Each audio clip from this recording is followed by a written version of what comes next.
Hello, everybody, and good afternoon, or good morning, depending on the gaming lifestyle that you do live. Today is a very crucial day as we look to close out things and tie up some loose ends here at the DreamHack Masters Spring 2020. My name being Trace Theranthus, I'm ready to deliver these matchups, to include the one that we're going to be covering here first thing. It's going to be Big versus Faze, and obviously there's going to be some discussion around MIBR and some of the other things that we just saw throughout the replay package right there. We are really in a crucial time right now when it comes to crunching through the brackets. So, without any further ado, let's get further into these playoffs here with the DreamHack Masters.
Welcome back, everybody, here to the DreamHack Masters Spring 2020, to include those people on the desk with me. We were just having a talk about one of the greatest, non-greatest maps ever made. And yes, that might sound confusing, but it's really not. Season. No, we're close, but season. Actually, we have Maniac, we do have Pimp here with us to kind of round out everything. It's been quite the journey, gentlemen. Sure has. It's been a great tournament so far. A lot of great teams and a lot of great teams battling it out. And I think, you know, we kind of said it yesterday. We got the best teams left in the tournament. We're closing in on the final. Tomorrow we're gonna have 2 grand finals, and I don't know about you, Maniac, but I'm pretty excited. Yeah, I am indeed. I mean, it's been an ocean of Counter-Strike games all day, every day. BO3s, 3 maps, 30 rounds all day, every day, and we're getting to the end of it. We're gonna crown champions tomorrow, as you said, and it's still a little bit unclear as to who is gonna be on that throne. Why does 30 rounds sound like such a bad thing to you, Maniac? It doesn't. To me, it's just all the love. I want to see all the games. I want to see all the rounds. It's just how it is. Must be some of that Swiss sarcasm. I just really got to spend more time around you, man. We just got to do that sometime. Let's talk about yesterday and some of the results that we had therein on both sides, North America and over in the European division. And I think appropriately doing that, we'd have to start talking a little about this NaVi Faze game, one where we definitely put NaVi kind of on a pedestal. We think, hey, okay, they're going to be able to do it. This is where they're going to get their money's worth. But no, that's not the case. No, and BMS was tearing it apart, right? He was playing so well in that game yesterday. Brokey as well. It was the young generation from Faze Clan who came in and did a really good job. Faze Clan were looking good yesterday, and I think NaVi did it pretty well. I think it was Blade we did an interview with afterwards saying that they were not even playing at 50%, right? So NaVi right now, they can't be satisfied with that result. Whereas for Faze Clan, it's still early days. You know, BMS coming into the lineup, he's still a new young gun. He's haven't really found the consistency yet, but yesterday was definitely a great showing, and I think he convinced Maniac that he potentially can be a good player for the future of Faze Clan. Well, yeah, yes, is that true, Maniac? Oh yeah, it is. I mean, I feel like we had a glimpse of what Faze can be if both of these youngsters actually show up at the same time. And this is the one question. Every time we have these guys in an interview, they talk about the pressure, they talk about the nerves, they say how BMS sometimes feel a little bit blocked. Well, yesterday he wasn't. He was the highest rated player, he had a ton of impact, he was making plays left and right. So if you can guarantee me that this is the final version of BMS, hell yeah. I mean, Faze, they're straight up back in the top 5, but we need to see that happen more and more often. And every game is going to be a new challenge. Every game is going to be a new hurdle for him.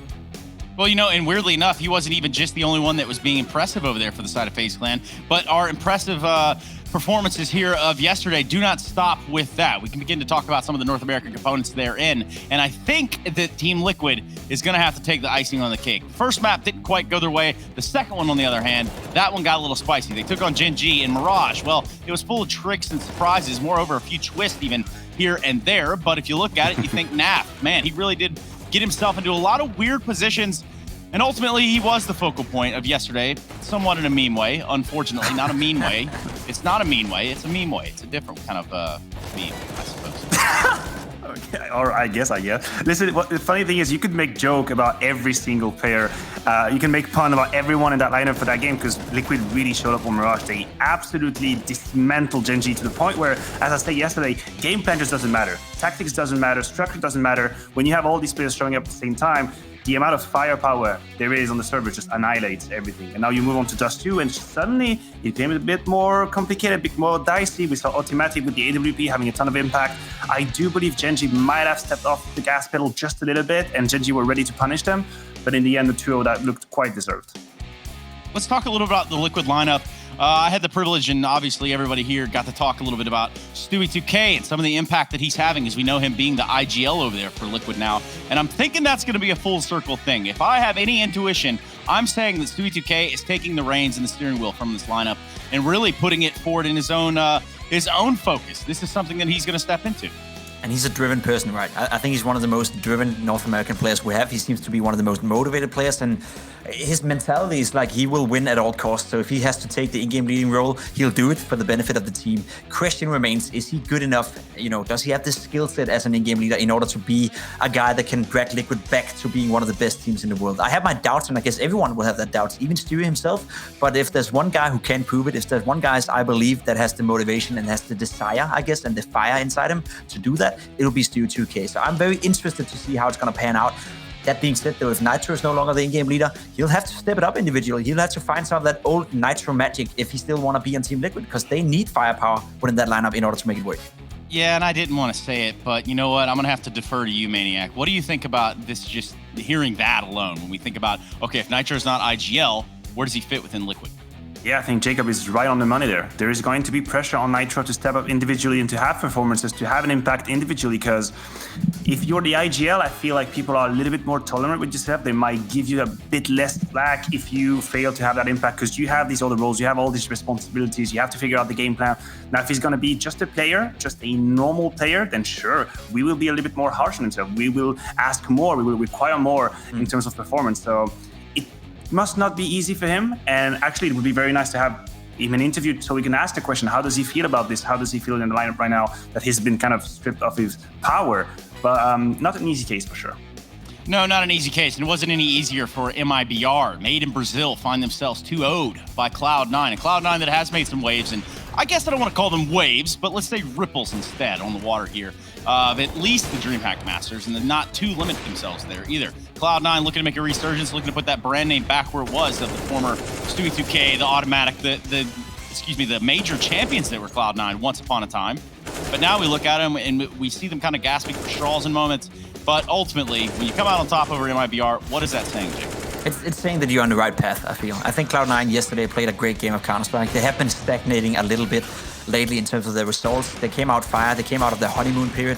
They even said that yesterday in the interview with themselves that, yeah, we had a honeymoon period. Now we face some struggles and we need to go beyond them, right, and grow from those struggles. Now, beating MIBR 2-0 like they did yesterday, that's a great result. The only reason why it even got close in the first map was Gen.G having a monster performance on Inferno. Otherwise, MIBR was completely outplayed over 2 maps, which is simply not good enough if you're MIBR. You're supposed to be a top 10 team in the world. You're supposed to be a team that is fighting against the very top dogs within North America. So losing to Cloud9 without even making it competitive, simply not good enough. So I think they are very disappointed with their performance yesterday. But Maniac, they're not even the best in Brazil currently. No, they're not. They're not. And there's a saying that says, I think, fool me once, shame on me. Fool me twice, shame on you, or the other way around. No, actually twice, shame on me. Well, I've been fooled by MIBR 20 times already. Every single time they come with a new lineup, every single time they have some good games, and I'm thinking to myself, that's it. We have the fire again. The individuals are showing up. The game plane's here. I see the emotion, and we have the cameras on them at home. And yesterday I wake up and I see they lost to Cloud9. I'm like, damn it, I've done it again. Yeah, it's 2-0 like as well. Watching Titan back in the days, Maniac. No, we never disappointed anyone in any game, ever. Okay. Hey, but what about that little game where you guys play the Renegades? Can we talk about that for a I don't second? remember that one. Never happened, probably. Yeah, Just, no one- Was that the game where she had dropped 31 frags or something? It's time to let pylons be pylons. Yes. I must have heard. Exactly. I had to think about that one for a second, but you got me there, Maniac. Okay, yeah. I think you're onto something right there. I think that was a very monstrous word you've used in a monstrous, butcherous way, but moreover, the monster plays, the monster moments are what I want to focus on.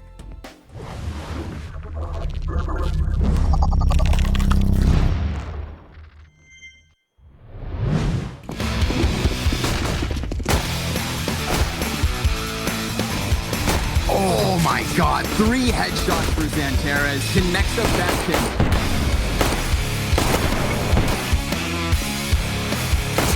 Oh, he's got a 3-piece back to his own name. A 4th headshot for Nexa. This bulldozer of a man.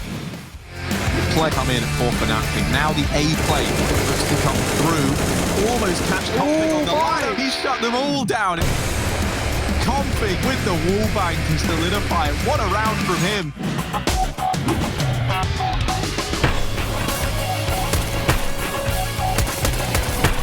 Zaiwu is a nice start to the pit. Oh my goodness, he's on for the ace. Oh, he's gonna get it. And that right there is why I'm flying the French flag. Nexa, he's gonna get caught by Tizian inside the long. What? Jack in the Box pops up and takes Xanteres out. First, Flusher smoking the Molotov to get out Palace. He's pushed the AWP down low. Brave giving it a go. Good damage, but it's a trade immediately from Flusher. Flusher very, very low, is all the way back in CT.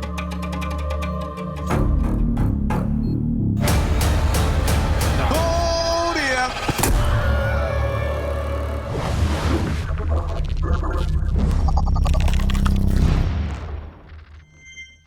Flusha, a bit of a monster. Flusha, a bit of a monster. And obviously with our monster moments, you can see that just how eloquently and just how, he moves with the elegance of sort of an elephant through the sight of A. What do you guys think about our monster moment? What? The Was elegance it like of an a elephant? silent elephant? I just picturing that. I don't An know. elegant elephant. Think about it, man. I'm trying to figure that one out. It's like a bull in a china shop, okay? Not your Kinda best like the work, same as not your how- worst work, Trace. It's okay. It's okay. It's true.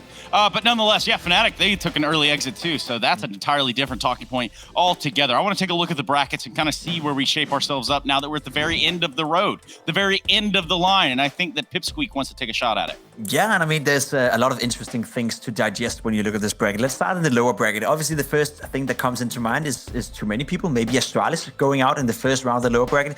Obviously, they're not playing with the full lineup right now. They're in a troublesome period, so they went down to NIP. Same happened to Heroic. So the Danes didn't really do too well, apart from Mad Lions, who managed to beat not only Team Spirit, but also send Fnatic out of the tournament, as you said. That was a big accomplishment for them. Navi power too strong for them. Whereas for NIP, every single game they played throughout that lower bracket, it was a close one. Vitality 2-1, a very close series. Faze Clan, yes, they did end up losing, but they almost made the comeback happen on Inferno, only to lose a full eco round against 4 Glocks and a P250 to deny them the comeback. Otherwise, NIP could have been the team that was playing against Navi yesterday. So it's been an extremely close tournament so far, but we found ourselves with 3 teams left.